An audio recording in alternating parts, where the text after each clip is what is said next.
我们的 AI Start 时不时都会有一些网友粉丝们去主动分享，所以时不时就会引来一个小爆，有很多人去下载，然后就会有人问熊哥，我 AI Start 安装了怎么启动不了呢？我觉得我还是又得录个视频跟大家讲一讲了。那首先安装的时候呢，会提示你设置一个项目根目录，这一个根目录呢不要有中文或特殊字符，也最好就不要有嵌套，就是直接在磁盘里面建一个文件夹是最好的。然后下载使用也非常简单。那目前我们的 AI Start 是支持 Windows、Linux 还有就是 macOS。那很多朋友呢就会问到 macOS 的，它有 x86 跟 ARM 架构的，所以经常就会说，怎么打不开呢？那你们下载的时候在市场里面要看一下，有个 x86 或者是 ARM 的下载。同时你可以多下载几个项目试一下，比如说你下载2个到3个项目试一下，有一个能打开呢就表示没问题。如果说你都不能打开的话，你一定要检查一下你这个设置是不是有问题，还有就是版本是不是下载错了。另外的话就是检查一下你的系统是不是14或15，或者是 Windows 的 Win10 或者11。Linux 的话就是是不是新版本的 Ubuntu 的，比如说22.04的，这个版本很重要啊，旧版本呢它是很多不支持的或不兼容。然后的话就是使用很简单，在这里面我们随便点击一个项目，然后点击添加，它就会出现在市场里面，然后我们就点击下载。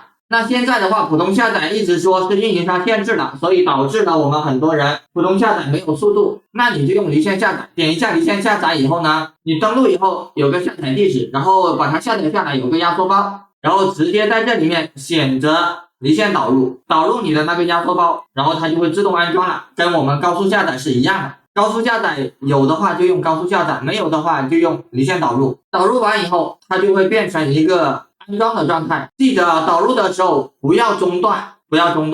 也不要有任何操作。如果看到杀毒软件拦截了，那你一定要放行，最好就是退出杀毒软件先，因为有个别项目整合包呢，它会被杀毒软件不拦截。实际上导入跟下载如果是普通下载或离线下载的话，它都是全自动的。离线导入就多了一步，这里面离线导入完了以后就是安装跟启动。那装完以后就是像这样子，有个启动按钮，我们点击一下，它就会转圈圈，然后就会自动启动了。我们稍等一下。